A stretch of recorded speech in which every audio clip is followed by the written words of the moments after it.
ಜಾನಪದ ಮೂಲದವು. ಹಾಗೆ ಈ ಕಲೆಗಳು ಕೂಡ ಜಾನಪದ ಮೂಲಗಳು, ರಾಮಾಯಣ ಮಹಾಭಾರತ ಕಾವ್ಯಗಳು ಇಂಥ ಜನಪದರ ಮೂಲಕವೇ ಹಬ್ಬಿವೆ, ಹೆಚ್ಚಾಗಿ ಜನಮಾನಸ ತಲುಪಿವೆ. ಈ ಸಮುದಾಯಗಳು ಈಗ ಅಲೆಮಾರಿಗಳಾಗಿ ಸಂಕಟದಲ್ಲಿದ್ದಾರೆ. ಈಗ ಬಂಜಾರ ಸಮುದಾಯದ ಬಗ್ಗೆನೇ ಹೇಳಬೇಕು ಅಂದಾಗ, ಇದು ಉತ್ತರದ ರಾಜಸ್ಥಾನದಿಂದ ದಕ್ಷಿಣಕ್ಕೆ ಲವಣವನ್ನ ಅಂದ್ರೆ ಉಪ್ಪನ್ನ ಕ್ರಯ ವಿಕ್ರಯ ಮಾಡ್ತಾ, ಉಪ್ಪನ್ನ ಇವರೇ ದೇಶೀಯವಾಗಿ ತಯಾರಿ ಮಾಡಿಕೊಂಡು ಮತ್ತು ನಮ್ಮ ಕಿವಿಗೆ ಹಾಕಿಕೊಳ್ಳುವಂತಹ, ತೋಳಿಗೆ ಹಾಕಿಕೊಳ್ಳುವಂತಹ ಕಲಾಕಸೂತಿ ಒಡವೆ ಮತ್ತು ವಸ್ತ್ರಗಳ ಮೇಲೆ ಬಿಗಿಸುವಂತಹ ಕನ್ನಡಿ ಸಹಿತವಾದಂತಹ ಗೋರ್ಮಾಟಿ, ಈ ಕಲೆ ಏನಿದೆ ಬಂಜಾರ ಕಲೆ, ಇದು ಉತ್ತರ ಭಾರತದಿಂದ ದಕ್ಷಿಣ ಭಾರತಕ್ಕೆ ಬಂದು ಕನ್ನಡ ಸಂಸ್ಕೃತಿ, ಕನ್ನಡ ನಾಡನ್ನು ಶ್ರೀಮಂತಗೊಳಿಸಿದ ಸಮುದಾಯ. ಯಾಕಪ್ಪ ಅಂದ್ರೆ, ನೀವು ಲವಣಿಗರು, ಲಮಾಣಿಗಳು, ಕಂಡೋಬ, ಸುಕಾಲಿಯರು, ಸುಗಾಲಿಯರು, ಗಾಲಿಯಂತಹ ಒಡವೆಗಳು ಹಾಕೊಳ್ತಿದ್ರಲ್ಲ, ಎಲುಬಿನಿಂದ ಮಾಡಿ, ಅದರಿಂದ ದಂತದಿಂದ ಮಾಡಿ, ಅದರಿಂದ ಅವ್ರನ್ನ ಸುಗಾಲಿಯರು, ಈಗೆಲ್ಲ ವನಚರರು, ವನಜಾರರು, ಬನಜಾರರು, ಬಂಜಾರರು, ಈಗ ಬೇರೆ ಬೇರೆ ಹೆಸರುಗಳಿಂದ ಈ ಸಮುದಾಯವನ್ನ ಕರೆಯಲಾಗುತ್ತೆ. ನಮ್ಮೂರಿನಲ್ಲಿ ವಡ್ಡಗೆರೆ ತಾಂಡ ಇದೆ. ಆ ತಾಂಡದ ಬಂಜಾರರ ಜೊತೆಗೆ ಬೆಳೆದ ಜೀವ ಇದು. ಹಾಗಾಗಿ ಬಂಜಾರ ಸಮುದಾಯದ ಗೆಳೆಯ ಈ ಅಕಾಡೆಮಿ ಇವತ್ತು ನನ್ನನ್ನ ಕರೆಸಿ ಮಾತಾಡೋದಕ್ಕೊಂದು ಅವಕಾಶ ಮಾಡಿಕೊಟ್ಟಿದೆ. ಎಷ್ಟೆಲ್ಲ ವಿಚಾರಗಳನ್ನ ನಾನು ಹೇಳಬಲ್ಲೆ, ದಿನಪೂರ್ತಿ ಮಾತಾಡುವಂದ್ರು ಮಾತಾಡಬಲ್ಲೆ, ಅಷ್ಟು ವಿಚಾರಗಳಿದೆ. ಈ ಕಲೆಗಳ ಬಗ್ಗೆ ಮಾತಾಡಬೇಕು ಅಂದಾಗ, ಹೇಗೆ ಬಂಜಾರ ಸಮುದಾಯ ಕರ್ನಾಟಕದಲ್ಲಿ ಅಷ್ಟೇ ಅಲ್ಲ, ವಿಶೇಷವಾಗಿ ದಕ್ಷಿಣ ಭಾರತಾದ್ಯಂತ ತನ್ನ ಸಂಸ್ಕೃತಿಯನ್ನ ನೀಡಿದೆ ಅಂತನೂ ನಾವು ಆತಿರಾಮ್ ಬಾವಾಜಿ, ಬಾಲಾಜಿ, ಮತ್ತೆ ಸೇವಲಾಲ್ ಭಯ್ಯ, ಮತ್ತೆ ತುಳಜಾ ಭವಾನಿ, ಅಂಬಾ ಭವಾನಿ, ಕೊಲ್ಲಾಪುರದ ಲಕ್ಷ್ಮಿ, ಈ ದೇವತೆಗಳನ್ನೆಲ್ಲ ಹೇಗೆ ಸೊಲ್ಲಾಪುರದಮ್ಮ, ಕೊಲ್ಲಾಪುರದಮ್ಮ ಅಂತೀವಲ್ಲ, ಆ ದೇವತೆಗಳೊಂದಿಗೆ ಬಂದಂತ ಸಮುದಾಯ ಇದು ಬುಡಕಟ್ಟು ಸಮುದಾಯ. ಈ ಬುಡಕಟ್ಟು ಸಮುದಾಯದಲ್ಲಿ ಆರ್ಲ ನಾಯ್ಕ, ಶುಕ್ಲ ನಾಯ್ಕ, ಗೋಣ್ಯ ನಾಯ್ಕ, ಹಿರಿಯ ನಾಯ್ಕ, ದೌಜ ನಾಯ್ಕ, ದರ್ಸಿಂಗ್ ನಾಯ್ಕ, ಎಲ್ಲಿ ಯಾವ ಕಾವ್ಯದಲ್ಲೂ ಕಾಣಲ್ಲ, ಇನ್ಯಾವ ಜಾತಿಯಲ್ಲೂ ಕಾಣಲ್ಲ. ಇವೆಲ್ಲ ನೋಡಿ ಹೆಜ್ಜಿದೆ. ರಂಕಿಬಾಯಿ ಆಯ್ತಾ, ಸಕ್ರಿಯ ನಾಯ್ಕ, ಈ ಹೆಸರುಗಳೆಲ್ಲ, ತೊಳಜಾಬಾಯಿ, ತೊಳಜಾ ಅಂದ್ರೆ ತುಳಜಾ ಭವಾನಿನ ತೊಳಜಾ ಬಾಯಿ, ತೊಳಜಾ ಅಂತ, ಹೀಗೆಲ್ಲ ಹೆಸರುಗಳು ಹೆಣ್ಮಕ್ಳಿಗೆ. ರೂಪ್ಲಿ ಆಯ್ತಾ, ನಮ್ ರೂಪ್ಲಿ, ಬಿ ಟಿ ಲಲಿತಾ ನಾಯ್ಕ ಅವ್ರು ಬರೆದಿರೋ ಪುಸ್ತಕದ ಹೆಸರು. ಹೀಗೆಲ್ಲ ಹೆಸರುಗಳು ಅಂದ್ರೆ ವಿಷಯ. ನಾಗ್ಯ ನಾಯ್ಕ, ಗೋಣ್ಯ ನಾಯ್ಕ, ಸಕ್ರಿಯ ನಾಯ್ಕ, ಹೀಗೆ ವೆಂಕಟ ನಾಯ್ಕ, ಮುನಿಯ ನಾಯ್ಕ, ಇವೆಲ್ಲ ನಾಯ್ಕ ಅನ್ನುವಂತಹ ನಾಯ್ಕ್, NAIK ನಾಯ್ಕ್, ಆ ಹೆಸರಿನೊಂದಿಗೆ ಇರುವಂತಹ ಹೆಸರುಗಳು, ಲಗತ್ತುಕೊಂಡಿರುವಂತಹ ಹೆಸರುಗಳು. ಈಗ ನಮ್ಮ ಲೋಹಿತಾಶ್ವ ಇದಾರಲ್ಲ, ಸುಡ್ಗಾಡ್ ಸಿದ್ಧ ಮತ್ತು ಬುಡುಗ ಜಂಗಮ ಎರಡೂ ಬೇರೆ ಬೇರೆ ಅಂತ ಈಗ ಜಾತಿ ಬೇರೆ ಆಗಿದೆ. ಒಂದು ಪೂಜಾ ಬುಡುಗ ಜಂಗಮ ಅಂತ, ಸುಡ್ಗಾಡ್ ಸಿದ್ಧ ಸೂಸಿ ಅಂತ ಅನ್ಕೊಂಡು ನಾವು ತಮಾಷೆ ಕರ್ಕೋತೀವಿ. ಅದರ ಮೂಲದಲ್ಲಿ ಎರಡು ಸಮುದಾಯಗಳು ಒಂದೇನೇನೆ. ಈ ಸುಡ್ಗಾಡು ಸಿದ್ಧ ಸಮುದಾಯ ಮೋಡಿ ವೇಷ, ಮೋಡಿಗಳನ್ನ ಹಾಕೋದು, ಮತ್ತು ಸಿದ್ಧರ ವೇಷ, ಮತ್ತು ಟಿಂಗ್ ಟಿಂಗ್ ಇದನ್ನ ನುಡಿಸ್ಕೊಂಡು ಬರ್ತಾರಲ್ಲ ಕೊಂಡಮಾಮ ಅಂತ, ಕೊಂಡಮಾಮ ವೇಷ, ರಣಮೌಡಿ, ಆ ಮೋಡಿ ವಿದ್ಯೆಯಲ್ಲಿ ಹೆಚ್ಚು ಪಾರಂಗತರಾದ್ರೆ ಈ ಬುಡುಗ ಜಂಗಮರು ಹೇಳ್ದಂಗೆ ಹಗಲು ವೇಷ ಆಯ್ತಾ. ಬೆಳಗಿನ ಜಾವದಲ್ಲಿ ಒಂದು ವೇಷ ಕಟ್ಕೊಂಡು ಬರ್ತಾರೆ. ಅದೆಂತ ವೇಷ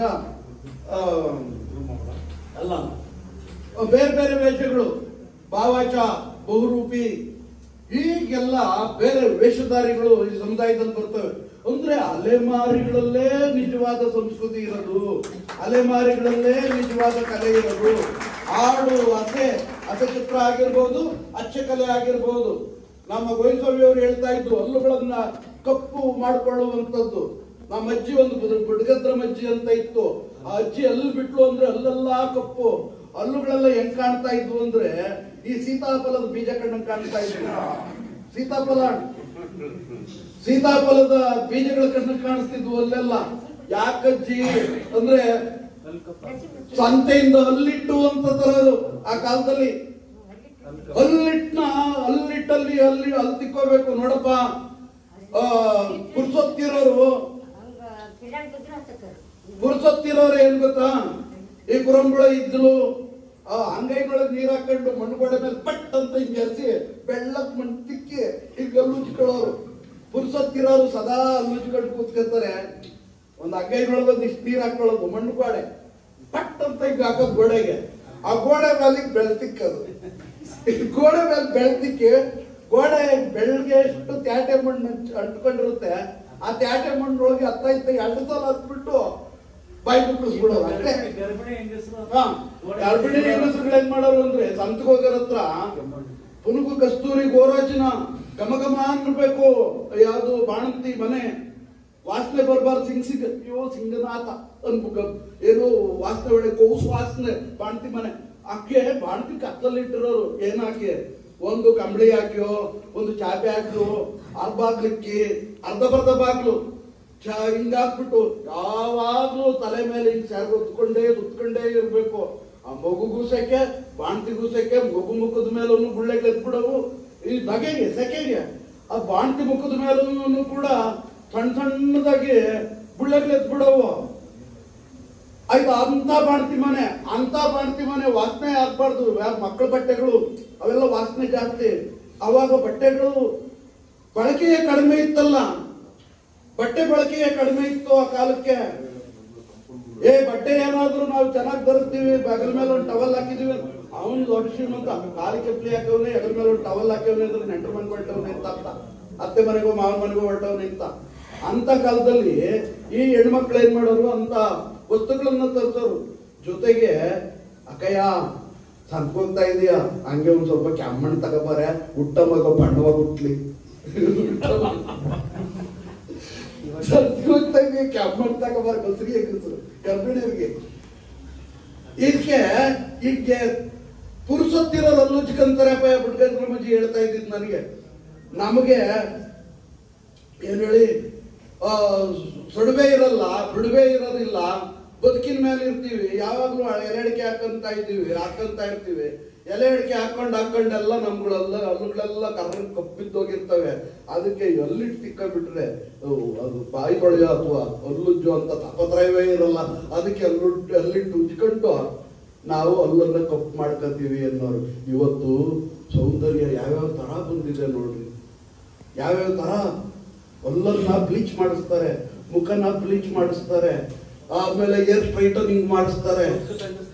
ಆ ಗಂಡ್ಮಕ್ಳಿಗೂ ಪಾರ್ಲರ್ಗಳ ಬಂದ್ಬಿಟ್ಟು, ಜೆಂಟ್ಸ್ ಪಾರ್ಲರ್ಗಳು, ಹೆಣ್ಮಕ್ಳಿಗೂ ಪಾರ್ಲರ್ಗಳು, ಬಣ್ಣ ಗುರುಡುತನ, ಮ್ಯಾಚಿಂಗ್ ಅಂತ ಒಂದೇ ತರದ ಲೋಲಾಕ್ ಇರ್ಬೇಕು, ಅದೇ ಬಣ್ಣದ ಕುಪ್ಸ ಇರ್ಬೇಕು, ಅದೇ ಬಣ್ಣದ ಸೀರೆ ಇರ್ಬೇಕು, ಅದೇ ಬಣ್ಣದ ಗೋರ್ಬಣ್ಣ, ನೈಲ್ ಪಾಲಿಶ್ ಇದೇ ಬಣ್ಣದಲ್ಲಿ ಇರ್ಬೇಕು ಅಂತ, ಅದೇ ಬಣ್ಣದಾಗ ಕಾಣ್ಬೇಕು. ಅದು ಇದು ಸೌಂದರ್ಯ ಅಂತ ತಿಳ್ಕೊಂಡು ಸೌಂದರ್ಯನ ನಾವೇನ್ ಮಾಡ್ಬಿಟ್ಟಿದೀವಿ, ಶೋಕೇಸ್ನಾಗ ಇಡೋ ತರಕ್ಕೆ. ಹೋಗ್ತಿದ್ದಾಳೆ ಅಂದ್ರೆ ಬ್ಯೂಟಿ ಪಾರ್ಲರ್ ಹೋಗ್ತಾ ಇದೆ ಅನ್ಕೋಬೇಕು ನೋಡಿ. ಅವು ಹೆಣ್ಣು ಹೋಗ್ತಾವಳೆ ಅನ್ಕೋಬೇಕಿಲ್ಲ. ಇವನು ಹೋಗ್ತಾವನೆ ಅಂತಂದ್ರೆ ಇವನು ಜೆಂಟ್ಸ್ ಪಾರ್ಲರ್ ಹೋಗ್ತಾ ಇದೆ ಅನ್ಕೋಬೇಕು. ಪುರ್ಗುನು ಕಾಡ್ತಾ ಇದೆ ಸೌಂದರ್ಯ ಪ್ರಜ್ಞೆ. ಆವತ್ತು ಆ ಸೌಂದರ್ಯ ಪ್ರಜ್ಞೆ ಅವ್ರಿಗೆ ಅಷ್ಟು ಗಮನ ಕೊಟ್ಟಿರಲಿಲ್ಲ. ನಮ್ಮ ಅವ್ವ ಅಂದ್ರೆ ಏನ್ ಮಾಡೋರು ಅಂದ್ರೆ, ಎಲ್ಲೋ ಕೆರೆ ನೀರು ಕುಡಿದು ಅದೇ ಮುಖದೊಳಗೆ ಬಟ್ಟೆ ಒಳಗೆ ಮುಖ ಒರೆಸ್ಬಿಡೋರು. ಮಕ್ಕಳಿಗೂ ಹಂಗೇನೆ ಸೆರಗ್ನೊಳಗೆ ಮುಖ ಒರೆಸ್ಬಿಟ್ಟು ಮೂಗಿಟ್ಬಿಡೋರು ಸೆರಗ್ನೊಳಗೇನೆ. ಆ ಸೆರಗ್ನೊಳಗೆ ಎಷ್ಟನ ಒಕ್ಕು ಕಚ್ಕೊಂಡಿರ್ಬೋದು ಬಣ್ಣೆ. ಅದ್ರೊಳಗೇನೆ ಏನ್ ಹೇಳಿ ಏನಾದ್ರು ತಿನ್ನೋದು ಎಲ್ಲ ನಾವು ಮನೆಗಳ ಹತ್ರ ಹೋದಾಗ, ಹೊಸಗೆ ಹಾಕಿದಾಗ, ಶೋಭನ ಮಾಡಿದಾಗ, ಮದುವೆ ಆದಾಗ ತಿನ್ನೋದು ಕೊಡ್ತಾರಲ್ಲ, ಬುಂದಿ, ಖಾರ ಬುಂದಿ ಅಂತವು, ಲಾಡು ಅಂತವು. ಅದ್ರೊಳಗೆ ಗಟ್ಟಾಕೊಂಡು ಯಾವ ಮೂಗ ಅದ್ರೊಳಗೆ ಗಟ್ಟಾಕೊಂಡು ಬಂದು ಅವ್ರಿಗೆ ತಿನ್ನೋದು.